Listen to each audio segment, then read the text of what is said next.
រឿងកុសលជាមនុស្សស្មោះត្រង់ជីវិតកុសលនៅភូមិជាខេត្តមួយមានក្មេងប្រុសឈ្មោះកុសលគាត់កើតឃើញគ្រួសារក្រីក្រមិនមានទ្រព្យសម្បត្តិច្រើនទេប៉ុន្តែគាត់មានចិត្តល្អស្មោះត្រង់និងជួយអ្នកដទៃគ្រប់ពេលមនុស្សក្នុងភូមិបញ្ជាក់ថាកុសលគឺជាក្មេងដែលនិយាយតែពិតមិនធ្លាប់កុហកនរណាគាត់ធ្វើការជាមួយឪពុកម្ដាយក្នុងស្រែកាត់ស្មៅចិញ្ចឹមគោនិងជួយអ្នកជិតខាងពេលមានការងារផ្ទះបើសិនមានអ្នកបាត់ប្រាក់ឬឃើញវត្ថុមានតម្លៃនៃផ្លូវកុសលតែងយកទៅប្រគល់ម្ចាស់វិញនេះហើយជាក្តីស្រឡាញ់និងការគោរពដែលអ្នកភូមិមានចំពោះគាត់ការចោទប្រកាន់ក្នុងភូមិនោះមានបុរសម្នាក់ឈ្មោះសានគាត់ជាមនុស្សល្ងង់ប្រកាន់ចូលចិត្តពីចចាមអារាម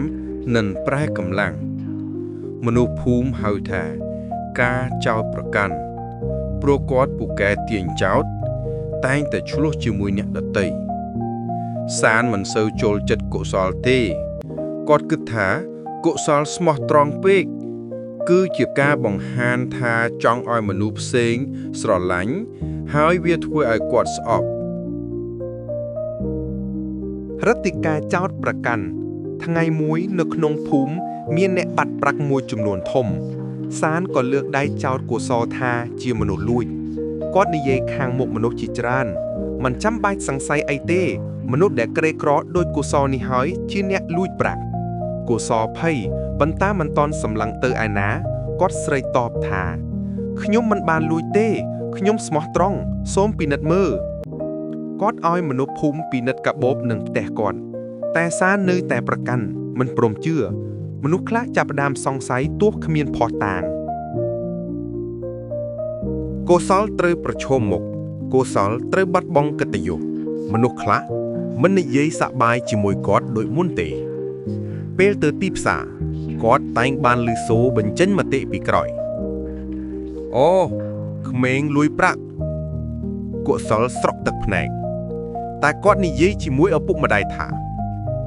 បើសូម្បីមានអ្នកមិនជឿខ្ញុំនឹងនៅតែរស់ស្មោះត្រង់ព្រោះពិតគឺពិតកុហកគឺកុហកការពិតត្រូវបង្ហាញ2-3ថ្ងៃក្រោយមានក្មេងប្រុសម្នាក់នៅភូមិជិតខាង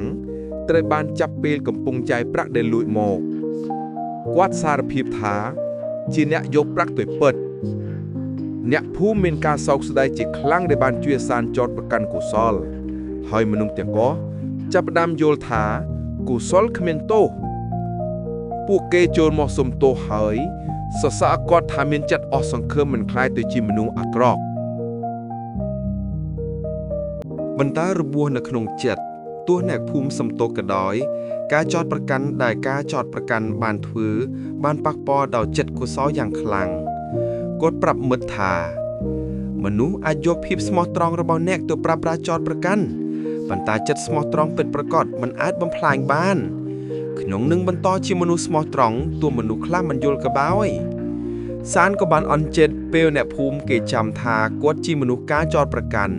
តែគាត់មិនដែលសុំទោសទេគាត់នៅតែមិនចោលចារៈចុងបញ្ចប់កំសត់កុសលនៅតែរស់ជាមនុស្សសាមញ្ញធ្វើការនៅស្រែជួយអ្នកដទៃដោយមិនចេះបោះបង់ចិត្តស្មោះត្រង់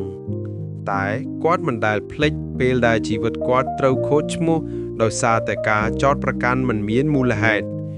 គាត់និយាយជាពាក្យចុងក្រោយក្នុងរឿងនេះ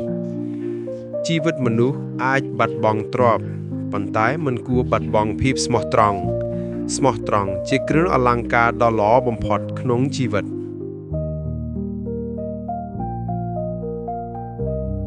អត្ថន័យអប់រំកុំប្រកាន់ចោទអ្នកដទៃដោយគ្មានភស្តុតាងវាអាចបំផ្លាញជីវិតនិងកិត្តិយសរបស់គេជីវិតមនុស្សស្មោះត្រង់អាចប្រឈមនឹងការសង្ស័យនិងការចោទប្រកាន់ប៉ុន្តែភាពពិតនឹងតែងតែបង្ហាញ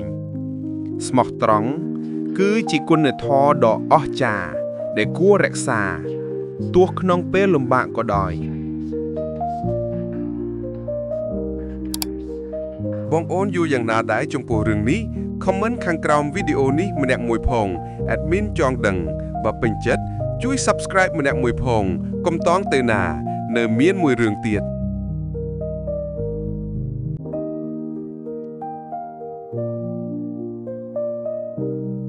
រឿងសៅមកក្បត់ចិត្តប្រពន្ធការចាប់ផ្ដើមនៃសេចក្តីស្រឡាញ់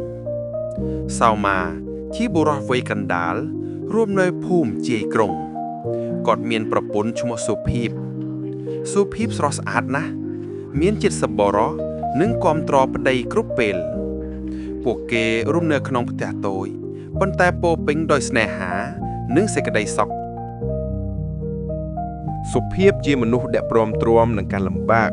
នាងដាំបន្លែធ្វើម្ហូបលក់ក្នុងផ្សារដើម្បីជួយសមម្ចាស់ចំណាយក្នុងផ្ទះមនុស្សជិតខាងតែងសរសើរថាពួកគេជាគូស្នេហាដែលគួរឲ្យយកគំរូចាប់ផ្ដើមការផ្លាស់ប្ដូរប៉ុន្តែជីវិតមិនតែងតែដូចជាក្តីសុបិនសៅម៉ាចាប់ផ្ដើមធុញទ្រាន់នឹងជីវិតក្រីក្រនៅពេលគាត់ទៅធ្វើការនៅទីក្រុងគាត់បានស្គាល់ស្រីម្នាក់ឈ្មោះរតនាដែលស្រស់ស្អាតនិងស្លូតត្រង់រតនាធ្វើការក្នុងហាងកាហ្វេយ៉ាងទាក់ទាញភ្នែកបុរសជាច្រើនបន្តិចម្ដងសៅម៉ាចាប់ផ្ដើមមានអារម្មណ៍ចង់ស្និទ្ធជាមួយរតនាគាត់ចាប់ផ្ដើមពន្យាពេលត្រឡប់ផ្ទះឬក៏អះអាងថាមានការងារបន្ថែមសុភីបមិនសង្ស័យទេព្រោះនាងជឿលើសេចក្តីស្មោះត្រង់របស់ប្តីសហាយលួចលាក់សៅម៉ានិងរតនាដើរចេញចូលជាមួយគ្នាក្នុងទីកន្លែងឆ្ងាយភ្នែកមនុស្សពួកគេជួបគ្នាតាមសន្តាគារតាមហាងអាហារប្រាក់ដែលសុភីបខំប្រឹងរកសៅម៉ាខ្លះយកទៅចំណាយលើសេរីថ្មីរាល់ពេលសុភីបសួរថាតើប្តីឧស្សាហ៍ចិនពេលយប់ប្រលប់ទៅណាសៅម៉ាឆ្លើយត្រឡប់ដោយពាក្យកុហកមានការងារច្រើននៅទីក្រុងម្ដាយកូនកុំបារម្ភឡើយសុភីបជឿហើយនាងនៅតែរងចាំប្តីយ៉ាងស្មោះការបែកបាក់ចិត្តថ្ងៃមួយសុភីបបានឮពាក្យចចាមអារាមពីអ្នកភូមិថាសៅម៉ាមានទំនាក់ទំនងជាមួយស្រីនៅទីក្រុងដំបូងនាងមិនជឿទេប៉ុន្តែពេលនាងទៅលក់បន្លែក្នុងផ្សារគេឃើញសៅម៉ាជាមួយរតនាដើរចូលហាងអាហារដោយដៃចងគ្នាសុភីបដួលជើងកន្ត្រាក់ឈឺចាប់ដល់បេះដូងទឹកភ្នែកហូរច្រោះនាងយល់ថាក្តីស្រឡាញ់ដែលបានកសាងជាច្រើនឆ្នាំកំពុងបែកចេញដោយកញ្ចក់បែកពេលយប់សុភីបសួរប្តីដែលទឹកភ្នែកប្តីតើពាក្យនោះពិតទេតើប្តីញៀននារីផ្សេងមែនទេសៅម៉ាខ្សែភ្នែកក្រឡឹបក្រឡាប់បន្ទាប់មកស្ងៀមស្ងាត់ការស្ងៀមនោះคล้ายជាភ័ស្តុតាងថាពិតជាមានអារម្មណ៍សោកសៅសុភីបស្រក់ទឹកភ្នែករយប់នាងនិយាយក្នុងចិត្តខ្ញុំបានទុកចិត្តលើគាត់ខ្ញុំបានផ្ញើជីវិតរបស់ខ្ញុំឲ្យគាត់តែថ្ងៃនេះខ្ញុំត្រូវទទួលការក្បត់សុភីបមិនអាចបន្តជីវិតដូចមុនបានទៀតទោះជាមានកូនតូចក៏ដោយនាងគិតថាត្រូវមានកម្លាំងរស់សម្រាប់កូនប៉ុន្តែចិត្តនាងវាឈឺស្ទើរស្លាប់ទាំងរស់សៅម៉ាបាត់បង់ពឿនកំឡងផុតទៅសៅម៉ាបានស្គាល់ថារតនាមិនស្រឡាញ់ប្តីគាត់ពិតស្រីនោះគ្រាន់តែចង់បានប្រាក់និងអារម្មណ៍មួយពេលប្រាក់អស់រតនាក៏ចាកចេញសៅម៉ាត្រឡប់ទៅរកប្រពន្ធប៉ុន្តែចិត្តសុភីបរងរបួសជ្រៅពេកនាងមិនអាចទទួលយកប្តីដូចមុនបានទៀតទោះជាមានការលើកទោសក៏អារម្មណ៍បែកបាក់មិនអាចជាសះស្បើយ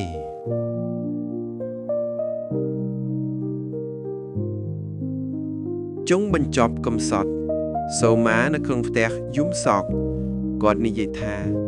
ខ្ញុំបានបាត់បង់អ្វីសំខាន់បំផុតក្នុងជីវិតគឺសេចក្តីស្រឡាញ់និងការជឿទុកចិត្តសុភីបក៏ស្រក់ទឹកភ្នែកស្នេហាដែលខ្ញុំផ្ញើជីវិតត្រូវបានក្បត់ខ្ញុំនឹងរស់តែសម្រាប់កូនគ្រួសារដែលធ្លាប់សប្បាយរីករាយខ្លាយជាផ្ទះមានតែទឹកភ្នែកនិងភាពស្ងៀមស្ងាត់ រឿងនេះក៏បានចប់តែប៉ុណ្ណេះសូមអរគុណបងប្អូនទាំងអស់គ្នាដែលបានចំណាយពេលវេលាដ៏មានតម្លៃស្ដាប់កំសាន្តវីដេអូនេះតាំងពីដើមរហូតដល់ចប់រងចាំស្ដាប់កំសាន្តវីដេអូថ្មីទៀតមានក្នុង Channel នេះខ្ញុំបាទខុនដំណើររឿងនិទានសូមអរគុណសូមជម្រាបលា